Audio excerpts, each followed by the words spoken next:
Yeah, yo, what up? B Marsh Boxing, man. Hey, man, you gotta love this British boxing that comes in the afternoon when it's well worth it, right? Big ups to all them fans out there in Manchester. They put on for these two fighters. But Jesus Christ, man. Hey, man, let me tell you one thing for sure, two things for certain, right? I didn't make a breakdown and prediction for this fight because this is exactly how I seen this fight go. You know, now look, man, if you was one of those out there who thought Amir Khan had a shot at winning this fight, man, God bless you. And all I gotta say is, man, you gotta go back watch some more boxing. I didn't make a breakdown and prediction for this because I knew the inevitable was about to happen. I watched the film. I've followed these guys for years since that joint they had back in the day in that was it a Box Nation or Sky Sports little in the little room. They might have been talking with Steve Bunce. I can't remember. And the man Khan was faking on the man Brook and telling him, when you get a world title, then come talk to me. Hey man, if you thought Khan was gonna win this fight, then you didn't watch the build up. You ain't see the fire, the hunger, and the anger. Fire, anger, and hunger in the man Kell Brook leading into this fight. He been waiting for this fight his whole pro career. Sure enough, round six. You're getting it next, boy. Chocolate brownie man. That Amir Khan got he got delivered firsthand. Numerous chocolate brownies, you know what I mean? Slim got his ass handed to him. Ain't hit the canvas. Nope. Didn't hit the canvas. But it was a battering from round one. You know what I mean? Kell Brook was out there with his jab. Then he started breaking his opponent down. He was on the front foot, stalking his opponent, breaking him down with the jab, then throwing the power shots, whether it's uppercuts, right hand punches, straight right hands. The man, Kell Brook, was being aggressive there. He even hurt the man, Amir Khan, at least three times in round one. He wobbled him, man. I jumped out my seat because I thought this fight was about to be over. Because y'all know, like I know, and if you don't know, now you do. This man got a China glass chin. Man got a glass jaw. Amir Khan. That's nothing new. If you didn't know, man, all I gotta say, you probably one of those who picked Amir Khan to win this fight. I'm saying, boom, round one's a 10-9 round easily for the man Kell Brook. Round two goes the same way. The man Amir Khan is not on steady legs. The man Amir Khan did try to throw some outbursts. He was using his jab more. And I personally think, and over the years watching these two fighters, Kell Brook has a more steadier jab, better jab. Had one of the best jabs in the welterweight division when he was a force to be reckoned with, or a name in that division, holding that IBF strap. Um, but tonight, Amir Khan was the one using his jab more, and that's because he really couldn't pull the trigger on the right hand. You know what I'm saying? And the man kept pulling out. That's how he kept getting clipped. He kept pulling out with his chin up in the sky. He don't got his left hand up. When he did throw the right hand, it was pretty. The man Kell Brook was evasive, and he was moving. You know what I'm saying? He was moving, whether it was with the head movement, and he was just evading those punches and even catching the man Amir Khan. At the time in round two, he caught him with a mean overhand right. And I'm surprised, yo, this man Amir Khan, he took flush punches on the chin. You know what I'm saying? And them fellas ain't go down. Sure enough, he was wobbled. But you know, this is Amir Khan. He usually goes down from these punches. Round three, the man Amir Khan started off good. You know what I mean? He did a pretty good job using his jab, tripling up the jab, showing hand speed. You know what I mean? He was showing his hand speed finally. Kell Brook was timing him, you know what I'm saying? Trying to evade some punches, but some punches in there landed. Matter of fact, it was a beautiful 1-2 from the man Amir Khan, you know what I mean? But those punches didn't look like they had much power on him, you know what I mean? Because Kell Brook caught the man Amir Khan at the end of round three with a little less than a minute with a beautiful 1-2. Boom. Catches him. Guess what? You already know. You guessed it. Wobbled the man Amir Khan. Kell Brook started going in for the kill and landing big power shots. Fuck that jab shit. This man came in with the game plan and he was about power shots. I mean, breaking him down occasionally with the jab, but breaking him down with more power shots, leading right hands, overhand right hands, leading uppercuts. You know what I mean?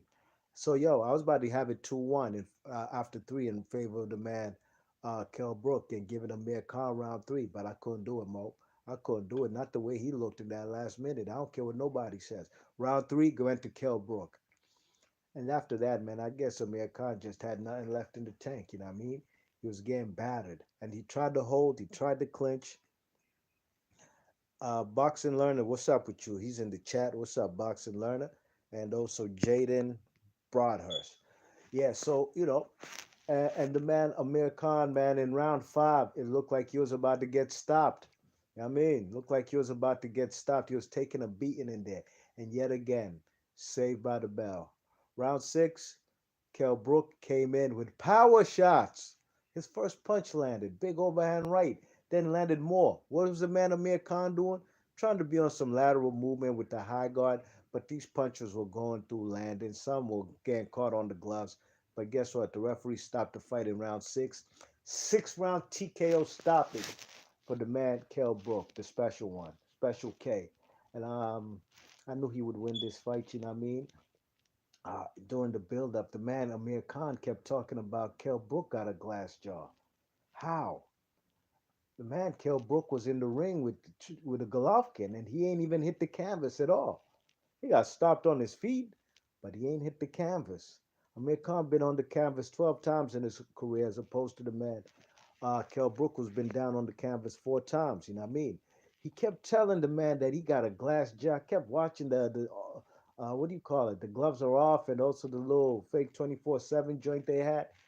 Um, I didn't think Amir Khan really believed that shit he was talking, dogs. He was talking crazy. He was more trying to be a comedian. If you looked at that off, the gloves are off. Kell Brook was on. He was on one of them gloves. You remember how Sugar Ray Leonard, how he lured the man Marvin Hagler in '82 in Baltimore when he had a little gala get together event. You know what I mean? Tried to make it look like he's friendly with the man Marvin Hagler. Then at the end of the fight, at the end of the night, he was in the ring with the microphone in his tuxedo, and Ray Leonard said, the whole world would love to see Ray Leonard versus Marvin Hagler. They've been asking for it. The whole world wants to see it. Unfortunately, it'll never happen. And he just dropped the mic. And, you know, that was Hagler. Hagler still, Hagler was mad at himself for taking the bait. You know what I mean? And thought that this guy would be a man of his word. The man Kell Brook ain't give the man Amir Khan no opportunity. You know what I mean? He ain't even shake his hand at the gloves are off. This man was serious and he was about his business. You know what I mean? Slim was about his business tonight. And he handed Amir Khan his ass. You know what I mean? Now, Boxing Learners in the chat, he says Amir Khan needs retirement. He had a decent career. Yeah, hey, he had a decent career. Is he a Hall of Famer? No, not in my opinion. No, neither of these guys are. But Amir Khan is not. Amir Khan has been a champion in only one weight class. You know what I mean? He's not a multiple division champion. Hasn't been a world champion, y'all, since like 2012. Here we are, 2022, y'all. The guy has kept his name. He's been a boxing celebrity in England. He's kept his name, but he ain't been a champion since 2012. Yeah, ponder on that. Jaden Broadhurst says, feel sorry for Khan. Why would you feel sorry for Khan when he's the one who evaded this fight for all these years? Because he knew the inevitable was about to happen. What happened tonight? Why would you feel sorry for Khan when the guy's been clowning the man, Kell Brook? I mean, and basically treating him like he's a second class citizen, and really and truly, he only has the name. The man with the skills to pay the bills won the fight. I don't feel sorry for Amir Khan, not one bit. Jaden Broadhurst says, Khan said he schooled Brook. That's clearly BS. Absolutely. Mendosola, what up? What up? He says, wow, Khan is beyond shot. Absolutely, man. I mean, he been shot since, y'all didn't see him against Samuel Vargas. Y'all thought this man was about to beat Kell Brook when Samuel Vargas put him on the canvas? You ain't see what the man Chris Algieri came in that joint looking like, yo, Slim was looking like Ernie Shavers in that joint. I mean, he came in for the kill, wobbling Amir Khan in round one. Amir Khan was on the spaghetti legs. Come on, man. Look, man, you guys are acting like I mean, maybe some of y'all haven't, but I've been watching this guy since the Olympics. I remember he fought that the Cuban guy. He got a gold medal. I'm sorry, he got a silver medal. The Cuban got a gold medal, but he eventually got revenge against that Cuban, like Killerman or some shit. I think that was his name in the professional ranks. You know what I mean? But he's been getting wobbled, hurt his whole career. You know what I'm saying? Whether it was from Julio Diaz, whether it was just guys, even what's his name? Luis Colazo. He fought a stupid fight, but he wobbled him. You know what I mean? He had him hurt on occasions. But excellent performance by the man, Kell Brook. You know what I mean? Kell Brook, he had his training camp in Fuerteventura. That's some islands off of Africa, that are colonized or owned by Spain. Some islands off the coast of West Africa, somewhere there like near Morocco or some shit, you know what I mean, in the Atlantic Ocean. You know, these are familiar territories for the man Kell Brook. He been going to Spain and these islands in Spain to train. You know what I mean, Amir Khan, y'all thought that Bomac was going to win this fight for the man Amir Khan?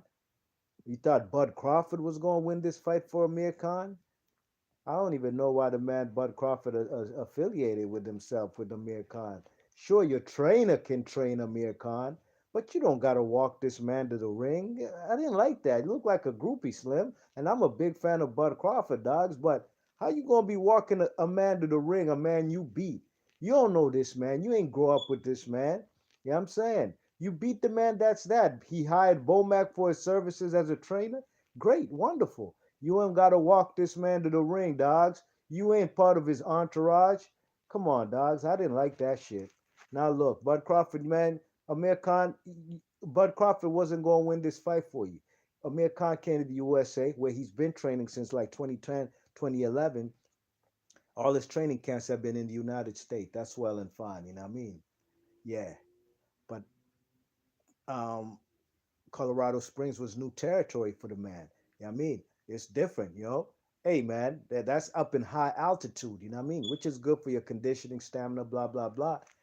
But guess what?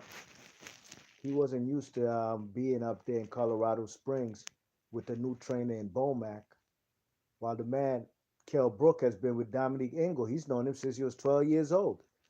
If that man, Dominique Engel, is willing to drink the man's sweat, he drank a half a cup of that man's sweat. Kell Brook drained all his sweat from sparring and training from his t-shirt into like a jug or a glass. Drained all that shit. Drained all that shit. That man Dominic Engel drained that shit, man. He drunk it and downed it like he was drinking he was drinking water. You know what I'm saying? Like drinking Gatorade. He drank that man's sweat. Now, if you thought that I thought that was disgusting, but it's obvious these two were believed in each other.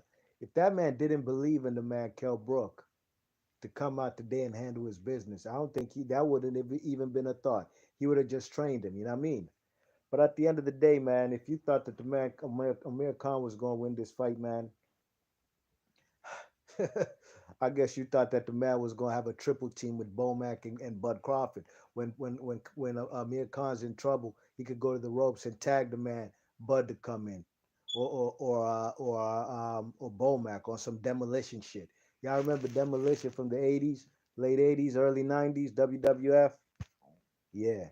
Amanda Solo said Crawford's a loyal dude. I think he was just there representing for his teammate. I understand that, but he ain't need to be there. And he could be in the locker room with the man, sure. But when the fight about to begin, go have your seat next to the man Chris Eubank Jr. Yeah, I mean, you ain't gotta walk that man to the ring. I didn't like that one bit because this guy is gonna let y'all down. You saw Bomac's face today when that fight was over. Oh my gosh, that man looked pissed. He was vexed. Yeah, Kell Brook came to the corner and shook his hand like, "Good fight, mate. Good fight, mate. You're getting the next, boy. Chocolate Brownie, you're getting the next, boy." He came over there to the corner, shook his hand. The man, Bomac looked like he wanted to fight the man, Kell Brook. I'm not saying he said anything derogatory or was aggressive or anything, but his face was like, "God damn." Yeah, Bomac ain't used to losing. Bud Crawford been winning.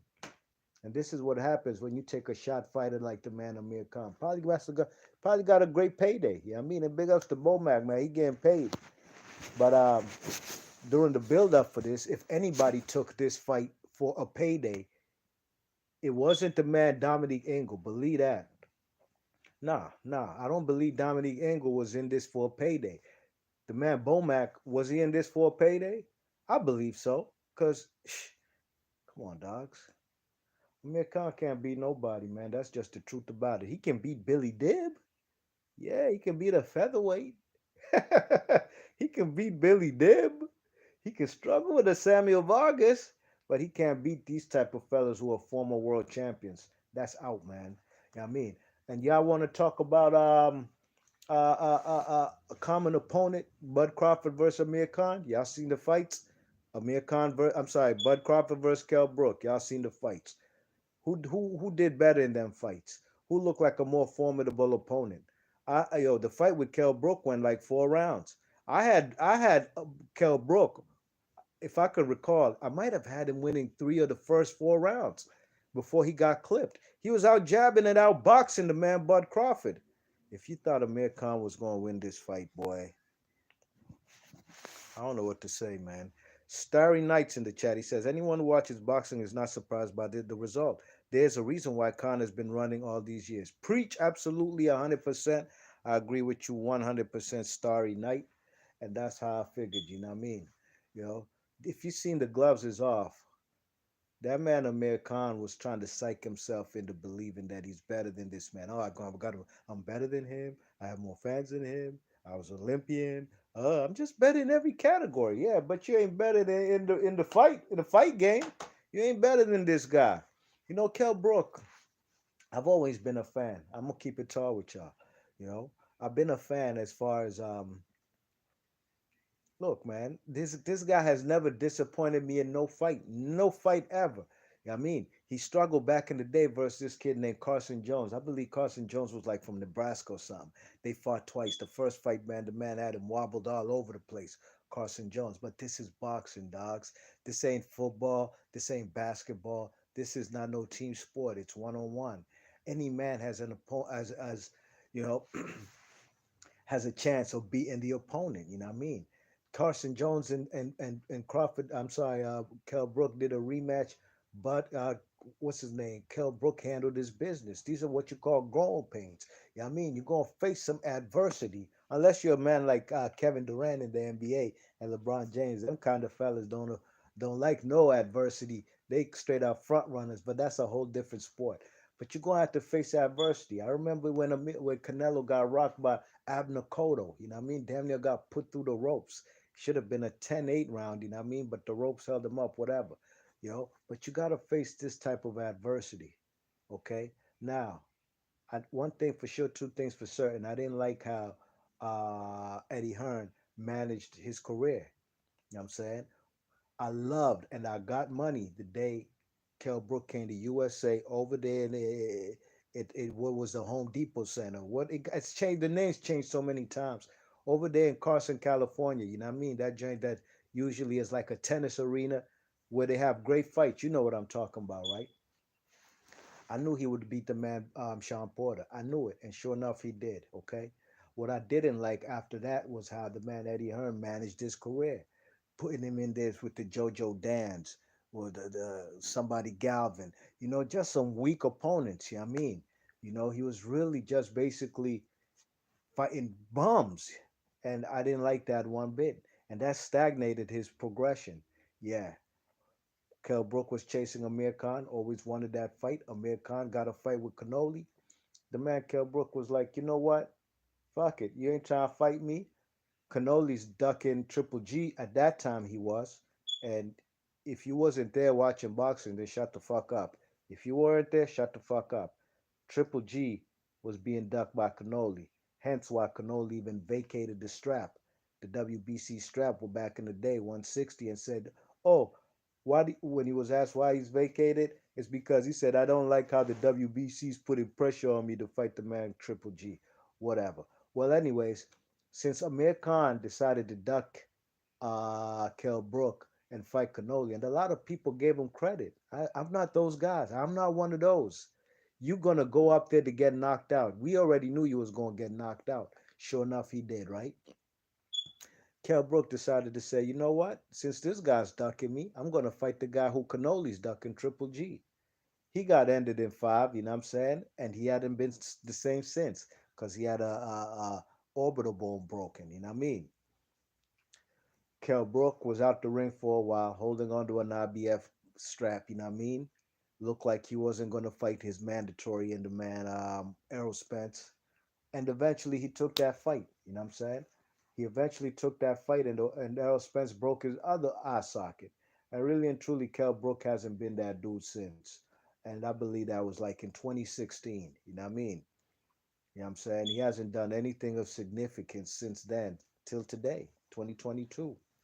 And hey, man, he got to thank Amir Khan for putting him back in the limelight, because all along, Kell Brook knew he could beat this guy all these years. I knew it too. I did. Now, what is Amir Khan's greatest? If he does so happen to retire today, which he said before the fight, before the results, he said, he's nowhere close to retiring. He still feels he has a lot of good fights left in him. Well, if he does so happen to retire, uh, Amir Khan has been a very entertaining fighter. You know what I'm saying? I haven't personally been a fan of his because of his mouth.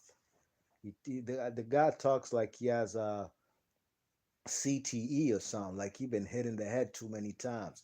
Yeah, I mean, he just talks a whole lot of bullshit.